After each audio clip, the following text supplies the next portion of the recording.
बहुत टाइम पहले एक इटालियन विलेज में दो दोस्त रहते थे। उनका नाम था पब्लो और ब्रूनो। दोनों बहुत ही ज़्यादा हार्ड वर्किंग और इंटेलिजेंट थे और वो बहुत ज़्यादा बड़े बड़े ड्रीम्स देखा करते थे।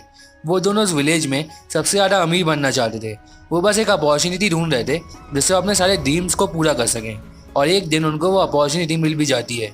वो जो विलेज थी ना, उस विलेज के लोगों ने डिसाइड किया कि वो दो जवान लोगों को हायर करेंगे जो कि रोज पास वाली रिवर से बकेट्स में पानी भर के उस विलेज तक ला सके। वो रिवर विलेज से लगभग 1 माइल की दूरी पे थी। उस विलेज ने पब्लो और ब्रूनो को इस काम के लिए हायर किया।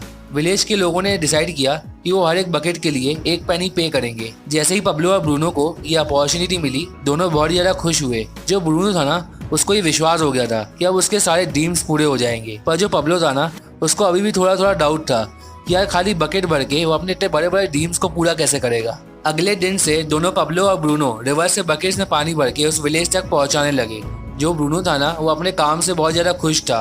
पर जो पब्लो था ना, वो अभी भी बकेट उठाने के काम से उतना सेटिस्फाइड नहीं था। बारी बारी बकेट उठाने की वजह से उसकी कमर अकड़ जाती थी और उसके आर्म्स में भी बहुत ज्यादा दर्द होता था। वो हर दिन ये सोचा करता था कि वो बिना बकेट उठाई कैसे पानी को रिवर से विलेज तक ला सकता है। बहुत सोचने के बाद एक दिन पब्लो के दिमाग में एक आइडिया आता है। आइडिया ये रहता है कि क्यों ना रिवर से विलेज तक एक पाइपलाइन डाल दी जाए जिससे पानी अपने आप विलेज तक पहुंच जाए और वो उस पाइपलाइन से ही बकेट में पानी भर के विलेज के लोगों को सेल कर सके। पब्लो ने ये आइडिया ब्रूनो को सुनाया, पर ब्रूनो ने इस आइडिया को इग्नोर कर दिया और उसने पब्लो के इस प्लान में कोई इंटरेस्ट नहीं दिखाया क्योंकि ब्रूनो को उसके काम के लिए इंस्टेंट पैसे मिल रहे थे और वो इसलिए बकेट उठा के इतना ज्यादा चलने में ही बहुत ज्यादा खुश था। जो पब्लो था ना, वो बहुत जिद्दी था। उसने अकेले ही पाइपलाइन बिल्ड करना शुरू कर दिया। वो आधा दिन पाइपलाइन बनाता था और आधा दिन बकेट में पानी भर के उस विलेज तक पहुंचाता था ताकि उसके जो डेली के जो खाने पीने के एक्सपेंसेस थे वो निकल जाएं। उसको ये मालूम था कि पाइपलाइन बिल्ड करने में बहुत ज्यादा मेहनत और कम से कम 1 से 2 साल का वक्त लगेगा, लेकिन वो ये जानता था कि अगर एक बार पाइपलाइन बिल्ड होके विलेज तक पहुंच गई तो वो जिंदगी भर आराम कर सकता है। वो ये जानता था कि tomorrow's dreams are built on today's sacrifices.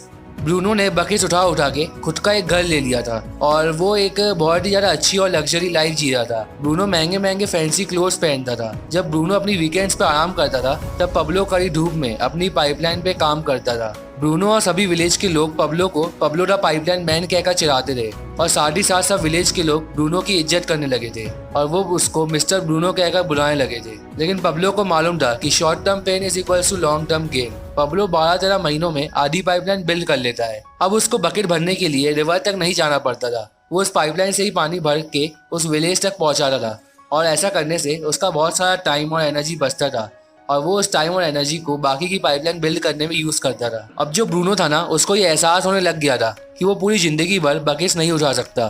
Bruno के शोल्डर्स और लेग्स में दर्द होना चालू हो गया था।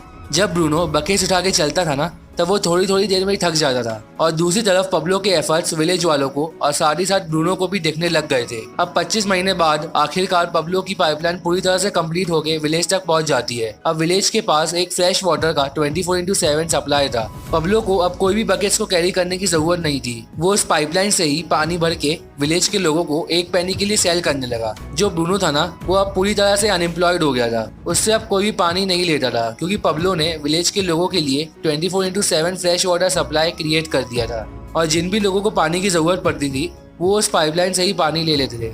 अब सारे विलेज के लोग ब्रूनो को ब्रूनो द बकेट मैन कहकर चिढ़ाने लगे और सब लोग पब्लो को पब्लो द मिरेकल मेकर कहते थे। पब्लो जब खाना खाता था तब वो पैसे कमाता था, जब वो सोता था तब वो पैसे कमाता था, अगर वो कोई काम नहीं भी करता था तब भी वो पैसे कमाता था। पब्लो को कोई बकेट्स कैरी करने की या कोई और काम करने की कोई जरूरत नहीं थी। वो घर में बैठे बैठे बिना कुछ काम किए पैसे कमा रहा था। जितना ज्यादा पानी विलेज वाले उस पाइपलाइन से यूज करते थे, उतना ही ज्यादा पैसा पब्लो के जेब में आता था। वो बिना काम किए जिंदगी भर एक आरामदायक और लग्जरी लाइफ जी सकता था। उसने अपने लिए एक पैसों की पाइपलाइन क्रिएट कर दी थी, पैसिव इनकम का सोर्स क्रिएट कर दिया था। सिर्फ 2 साल की जोरदार मेहनत ने पब्लो की पूरी लाइफ चेंज कर दी। अब पैसिव इनकम मतलब वो इनकम जिसके लिए आपको सिर्फ एक बार मेहनत करनी पड़े और फिर बिना काम किए ही आपको पैसे आए।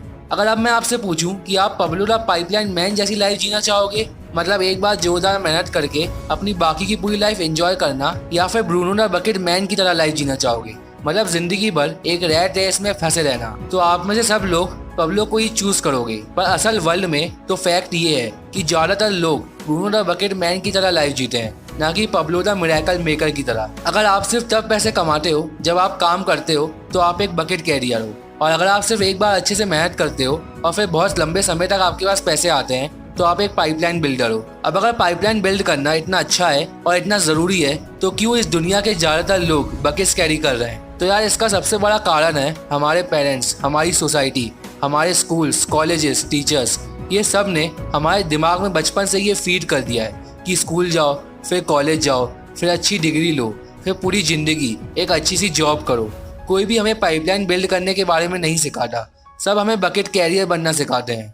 यार देखो, मेरा मानना तो ये है कि पूरी ज़िंदगी काम करना ही क्यों है, जल्दी से जल्दी अपने लिए एक बहुत बड़ी पाइपलाइन बिल्ड करो और जल्दी से जल्दी रिटायर हो, फाइनेंशियली फ्री बनो और अपनी लाइफ को एक पॉजिटिव वे में ज़्यादा से ज़्यादा अनुभव करो।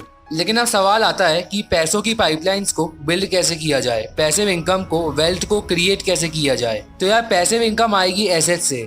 अब रिच डैड पुअर डैड में एसेट्स को कुछ इस तरीके से डिफाइन किया गया है, an asset is something which puts money in your pocket. अब इसका सीधा सीधा मतलब है an asset is something which create passive income for you.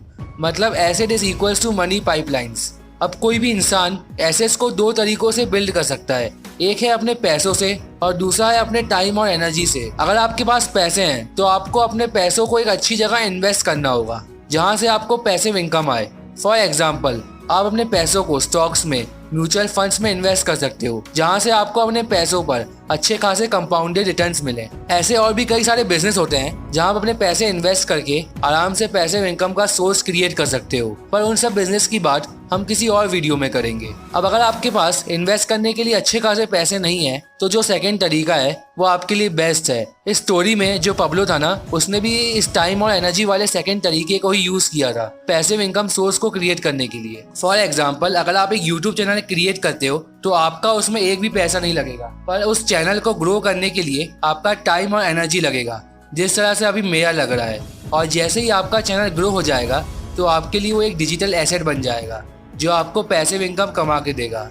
अब जैसे ही आपकी टाइम और एनर्जी वाली मेथड से पैसिव इनकम आने लगे, आप उस इनकम को इन्वेस्ट करके और ज़्यादा पैसिव इनकम कमा सकते हो। मैंने the parable of the pipeline book का लिंक डिस्क्रिप्शन में डाल दिया है, आप उस बुक को वहां से परचेज कर सकते हो। तो यार इस वीडियो को यहीं पे एंड करते हैं। अगर आपको ये वीडियो अच्छा लगा तो एक लाइक ज़रूर कर देना। और यार सो मच थैंक यू, आप अभी तक ये वीडियो देख रहे हो। इस चैनल को सब्सक्राइब ज़रूर कर लेना, मैं ऐसे ही क्वालिटी वीडियोस आपके लिए लाता रहूँगा।